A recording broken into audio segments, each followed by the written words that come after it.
नमस्कार, कोचअप academy YouTube channel पर एक बार फिर आपका स्वागत है। हमारी श्रृंखला पावर इलेक्ट्रॉनिक्स में एक रैपिड रिवीजन वीडियो में आज थायरिस्टर फैमिली के बेसिक डिवाइसेस की कंस्ट्रक्शन, सिंबल, वर्किंग, कैरेक्टरिस्टिक और एप्लीकेशंस के कुछ सवाल करते हैं और जानते हैं कि कंपटीशन और दूसरी परीक्षाओं में मल्टीपल चॉइस ऑब्जेक्टिव नेचर के क्वेश्चंस किस तरह से प्लान होते हैं। तो शुरू करते हैं आज की वीडियो। इन चार फंडामेंटल थायरिस्टर फैमिली के switching devices UJT, uni junction transistor, SCR, silicon controlled rectifier, diac और ट्रायक पर आधारित अनेक मल्टीपल चॉइस ऑब्जेक्टिव नेचर के क्वेश्चंस प्लान होते हैं। जरा इन चारों के बारे में जल्दी से जान लेते हैं। यूनी जंक्शन ट्रांजिस्टर, जैसे कि नाम बता रहा है, इसमें दो लेयर के बीच में केवल एक जंक्शन है और ट्रांजिस्टर जैसे इसके तीन टर्मिनल को बेस 1, बेस 2 और एमीटर टर्मिनल कहा जाता है। यहाँ इस एमीटर पी जोन की डोपिंग ज्यादा है और इस एन चैनल में डोपिंग कम रखी जाती है। इसे हम दो बेस टर्मिनल का एक डायोड भी कह सकते हैं। जबकि सिलिकॉन कंट्रोल रेक्टिफायर में 4 लेयर है और 3 जंक्शन है, J1, J2, J3। डायक में 5 लेयर है, 2 पी लेयर के अलावा यहाँ 3 एन लेयर है और सिर्फ 2 टर्मिनल है। जहाँ ट्रायक के टर्मिनल को एनोड और कैथोड कहते हैं और ये यूनिडायरेक्शनल डिवाइस है और केवल एक ही डायरेक्शन में एनोड से कैथोड पावर करंट को कैरी करता है और इस करंट को एनोड और कैथोड के बीच के करंट को कंट्रोल करने के लिए गेट टर्मिनल पे सिग्नल लगाया जाता है। वहीं डायक में दोनों तरफ करंट का फ्लो किया जा सकता है। तो डायक के टर्मिनल मेन टर्मिनल 1 और मेन टर्मिनल 2 कहलाते हैं और इस दोनों टर्मिनलों का कनेक्शन पी और एन दोनों साइड से किया जा रहा है। ट्रायक में डायक से एक लेयर, एक जंक्शन और एक टर्मिनल, तीनों एक एक ज्यादा है। तो यहाँ जो टोटल लेयर्स हैं वो 6 हो गई हैं, जंक्शन 5 हो गए हैं और टर्मिनल 3, 2 तो मेन टर्मिनल 1 और मेन टर्मिनल 2 डायक की जैसे ही है और तीसरा टर्मिनल ये गेट एससीआर जैसे ट्रिगरिंग या कंट्रोल के लिए इस्तेमाल होता है। एक तेज समरी करते हैं। यूजेटी में 2 लेयर, एक जंक्शन और 3 टर्मिनल, बेस 1, बेस 2 और एमीटर। एससीआर में 4 लेयर, 3 जंक्शंस और 3 टर्मिनल, एनोड, कैथोड और गेट। और डायक में 5 लेयर, 4 जंक्शन और केवल 2 टर्मिनल्स, MT1, MT2। जबकि ट्रायक में 6 लेयर, 5 जंक्शन और 3 टर्मिनल। यूजेटी में 2 लेयर, 1 जंक्शन और 3 टर्मिनल्स हैं। कंस्ट्रक्शन में इस पी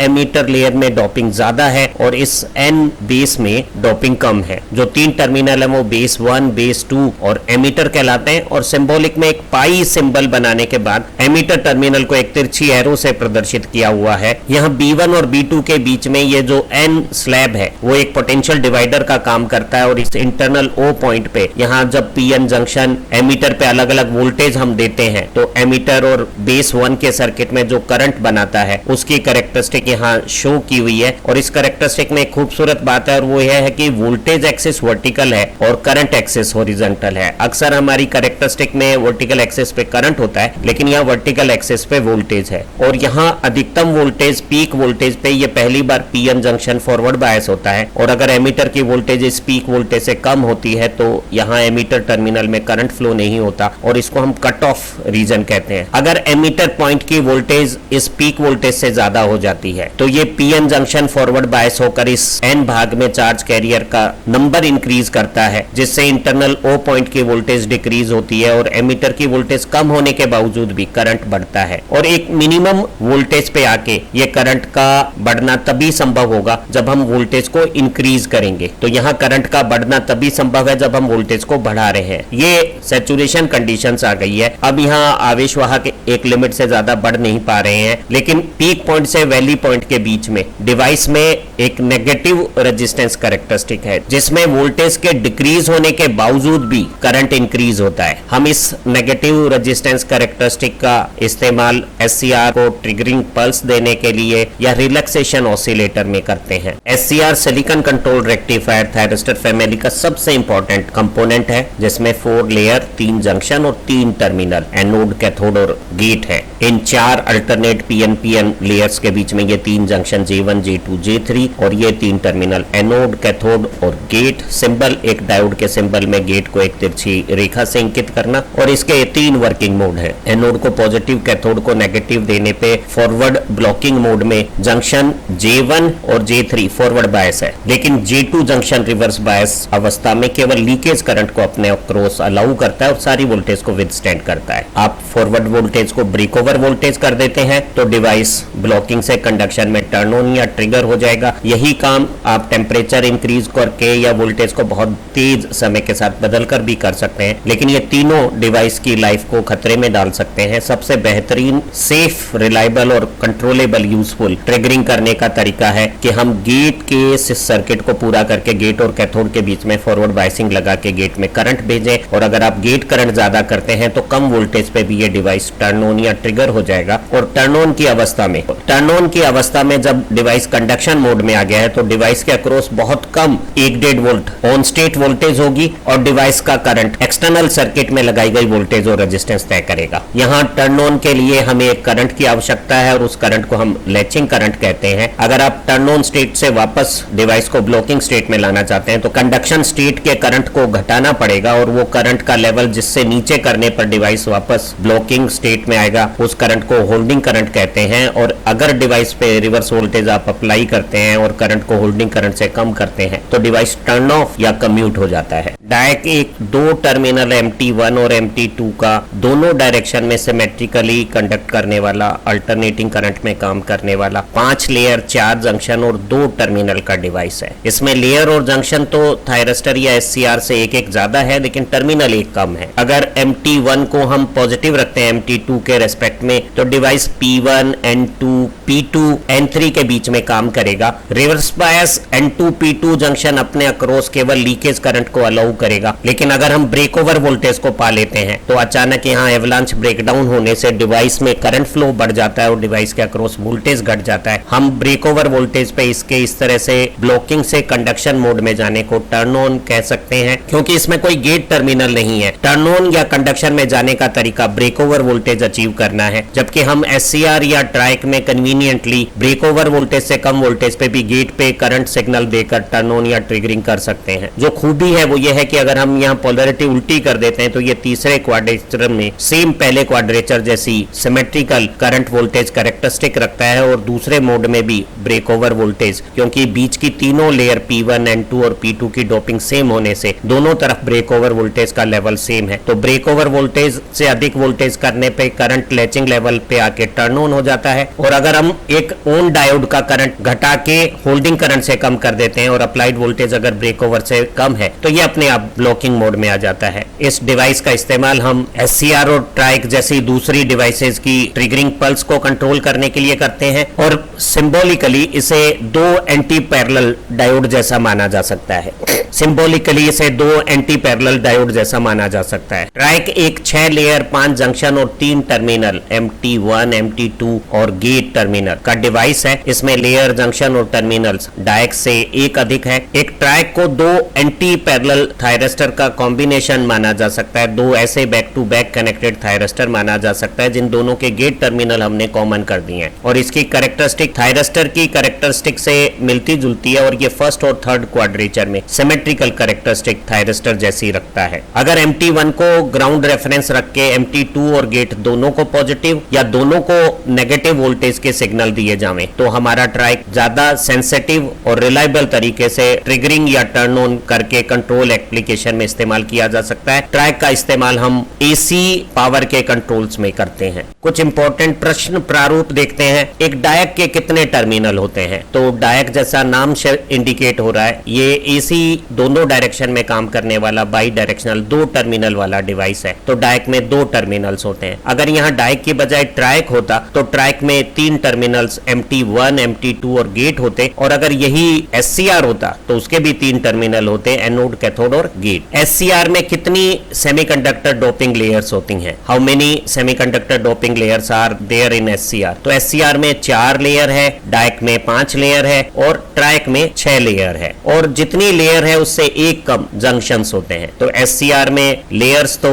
4 हो गई और जंक्शन 3 हो गई। यही बात डायक के लिए 5 लेयर 4 जंक्शन और ट्राइक के लिए 6 लेयर 5 जंक्शन। अगला प्रश्न लेते हैं, ट्राइक कैसा स्विच है? ट्राइक, डायक और SCR बिना किसी मैकेनिकल मूवमेंट के ऑन ऑफ होते हैं। वो मैकेनिकल स्विचेज नहीं है बल्कि स्टैटिक स्विचेज हैं, क्योंकि ट्राइक दोनों डायरेक्शंस में ऑन ऑफ होता है, इसलिए वो एक बाई डायरेक्शनल द्विदिशीय स्विच है और सही आंसर सी हो जाएगा। इसी प्रश्न में यहाँ SCR होता तो उसका आंसर यूनिडायरेक्शनल स्विच होता। अगला प्रश्न लेते हैं, एक ट्राइक 2 कैसे SCR के जैसा है। तो एक ट्रैक को हम दो SCR ऐसे समझ सकते हैं जो एक दूसरे के साथ एंटी पैरेलल, इनवर्स पैरेलल, व्युत्क्रम समांतर क्रम में जुड़े हुए हैं और दोनों अलग अलग दिशाओं में धारा का चालन करते हुए दोनों अल्टरनेटिंग करंट की साइकिल्स पे काम कर सकते हैं और इसका सही आंसर बी हो गया है। अनफॉर्चुनेटली हमें जो वीडियो के आखिर में नोट्स लिंक दी हुई है उसमें ओरिजिनल डॉक्यूमेंट में ये आंसर ए पाएंगे आप, तो इसे आप करेक्ट कर लें, ये आंसर बी है। अगला प्रश्न लेते हैं। एक यूजेटी की कैरेक्टरिस्टिक में नेगेटिव रेजिस्टेंस, नकारात्मक प्रतिरोध क्षेत्र कौन सा है? एक यूजेटी में जब एमीटर पॉइंट की वोल्टेज नीटा VBB प्लस 0.6 वोल्ट हो जाती है तो उस वोल्टेज को हम पीक वोल्टेज बोलते हैं। यहाँ VBB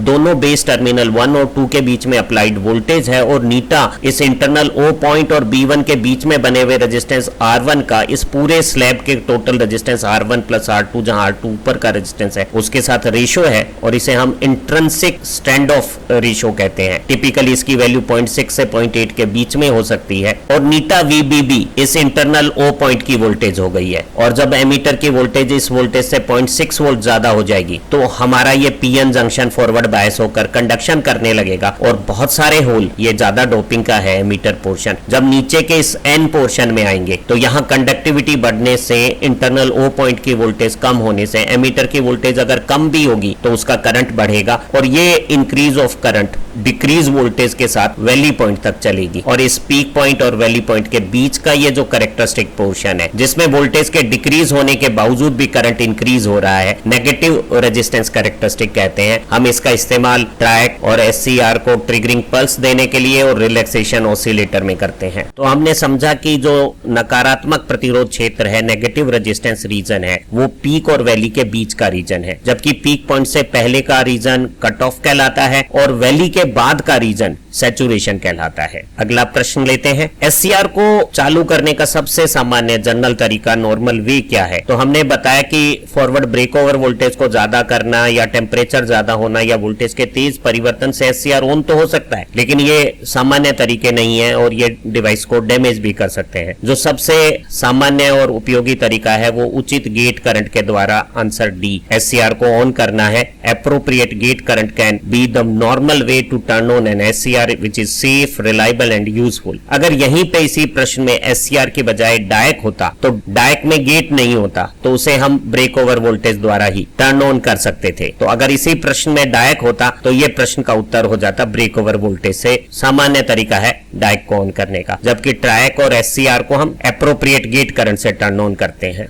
UJT को किस प्रकार का डायोड कहा जा सकता है? तो हमने देखा कि UJT में दो बेस टर्मिनल है और इस P लेयर के साथ ये PN डायोड बनते हैं, तो हम इसे डबल बेस का डायोड कह सकते हैं। सही आंसर ए हो गया है। अभी हमने चर्चा की कि जो हमारा UJT है वो एक नेगेटिव रेजिस्टेंस कैरेक्टरिस्टिक शो करता है, जिसका इस्तेमाल हम ट्रैक या SCR को ट्रिगर करने के लिए या रिलैक्सेशन ऑसिलेटर में कर सकते हैं। जो नेगेटिव रेजिस्टेंस रीजन है वो पीक पॉइंट और वैली पॉइंट के बीच का रीजन है, जिसमें वोल्टेज घटने के बावजूद भी एमीटर सर्किट का करंट बढ़ता है। अगला प्रश्न लेते हैं। अगर एक SCR चालू है, टर्न ऑन स्टेट में है, तो उसके अक्रॉस टिपिकल वोल्टेज कितनी होगी? तो N और K के बीच में ये जो ब्राउन कैरेक्टरिस्टिक है वो SCR की टर्न ऑन कैरेक्टरिस्टिक है, जिसमें सर्किट का करंट एक्सटर्नल वोल्टेज और एक्सटर्नल सर्किट रेजिस्टेंस तय करेगा। उस करंट को कंट्रोल करने में SCR का कोई रोल नहीं है और इस दौरान SCR के अक्रॉस 1 से 1.5 वोल्ट के बीच में वोल्टेज हो सकती है। तो यहाँ जो 4 ऑप्शन दिए हुए हैं उसमें सबसे अप्रोप्रिएट आंसर 1 वोल्ट हो सकता है। अगर यहाँ कोई और दूसरी चॉइस होती 1.5 वोल्ट जैसी तो वो भी राइट ऑप्शन कहलाती। अगला प्रश्न लेते हैं। अगर एक SCR को AC सप्लाई के साथ यूज करेंगे तो वो क्या कंट्रोल कर सकता है? तो हमें पता है कि SCR एक यूनिडायरेक्शनल डिवाइस है और वो ब्लॉकिंग से कंडक्शन, अगर फॉरवर्ड मोड में करंट को एक ही डायरेक्शन में कैरी करता है तो वो सिर्फ पॉजिटिव हाफ में करंट को कंट्रोल कर सकता है। उसका नेगेटिव हाफ में ब्लॉकिंग मोड सेफ है और अगर आप ब्रेक ओवर करेंगे तो वो डैमेज हो जाएगा। तो ये जो कंट्रोल है करंट का वो सिर्फ पॉजिटिव हाफ में पॉसिबल है, दोनों हाफ में पॉसिबल नहीं है और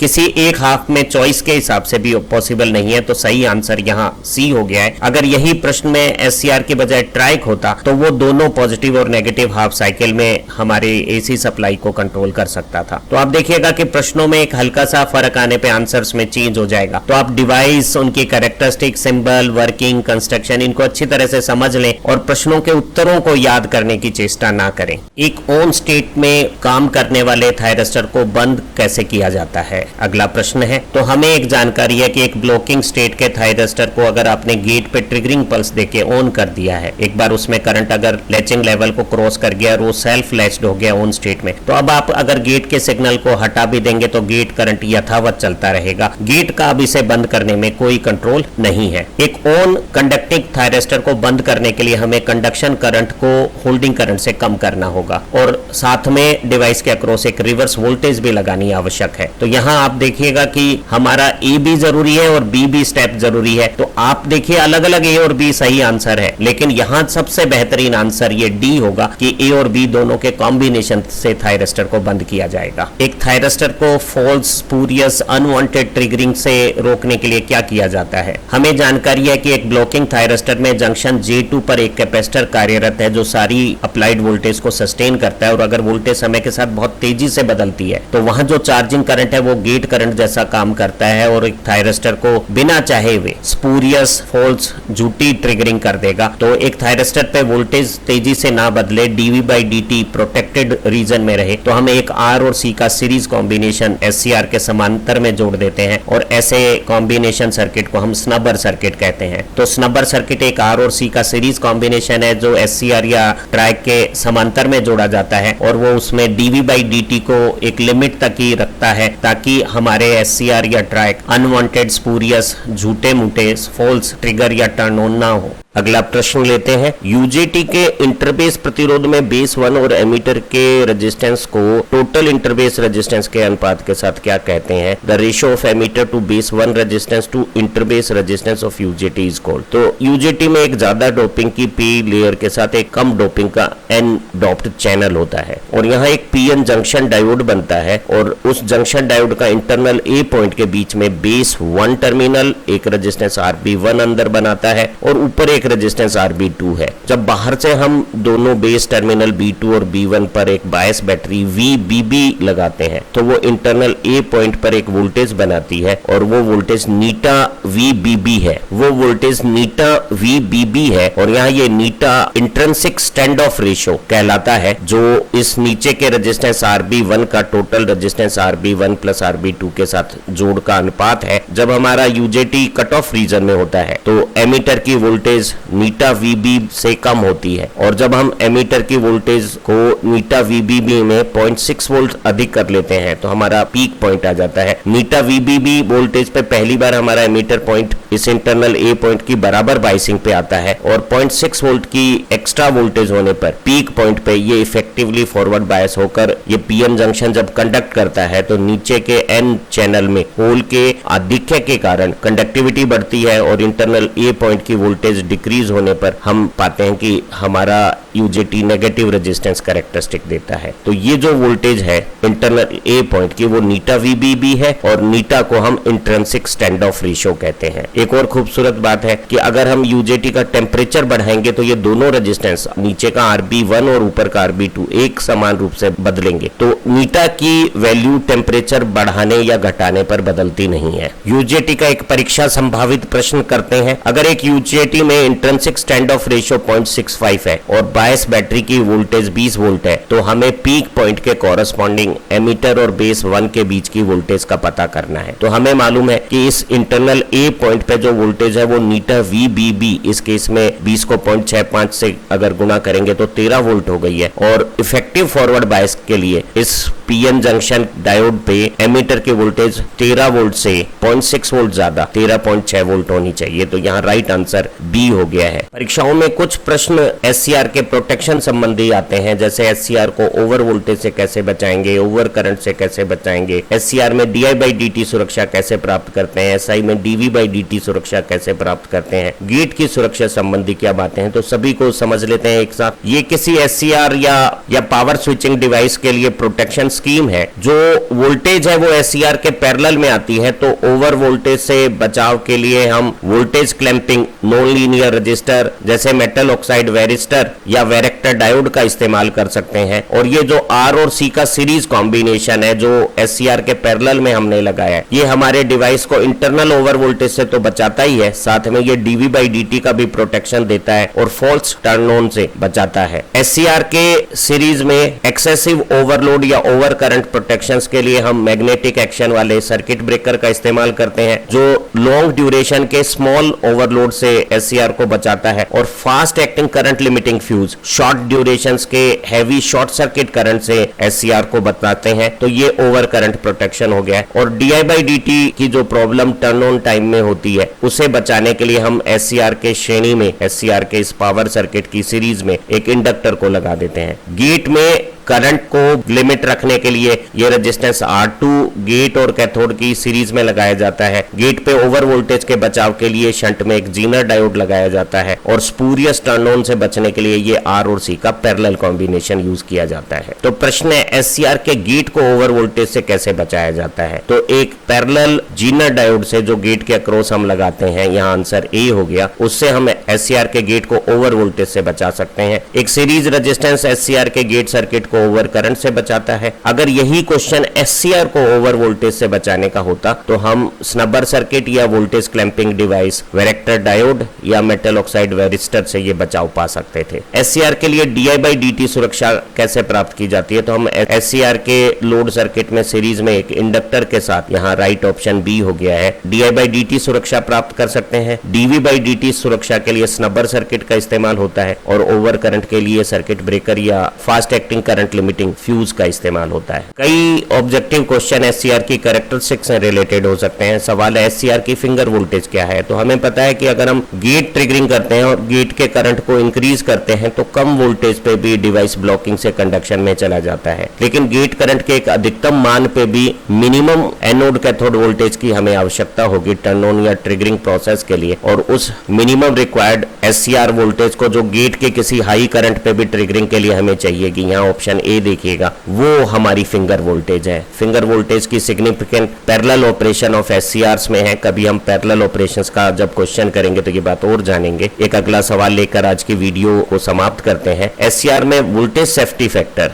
वोल्टेज का सुरक्षा कारक क्या है? तो हमें पता है कि रिवर्स मोड में अगर ब्रेक डाउन वोल्टेज आ जाती है तो एससीआर डैमेज हो जाता है। तो हमारी जो ऑपरेटिंग वोल्टेज का जो मैक्सिमम वैल्यू है, जो आरएमएस वैल्यू से √2 टाइम्स हो सकता है, वो वैल्यू से हमारी ब्रेक डाउन वोल्टेज कितनी गुना ज्यादा है, वो हमारा वोल्टेज सेफ्टी फैक्टर कहलाता है। यहाँ ऑप्शन सी आप पढ़िएगा और आपको सही आंसर मिल जाएगा। हमारी मैक्सिमम ऑपरेटिंग वोल्टेज जो आरएमएस वोल्टेज से √2 टाइम्स हो सकती है, उससे ब्रेक डाउन वोल्टेज कितनी गुना ज्यादा है, वो वोल्टेज सुरक्षा फैक्टर कहलाता है। आज की इस खूबसूरत वीडियो में हमने कुछ इंपॉर्टेंट डिवाइसेस से रिलेटेड मल्टीपल चॉइस क्वेश्चंस के बारे में जाना। निश्चित रूप से इन वीडियो की मदद से आपकी परीक्षाओं में अंक प्राप्त करने की योग्यता बढ़ेगी। आप अच्छा पढ़ें, तरक्की करें। Have nice time. Thank you very much for viewing this video.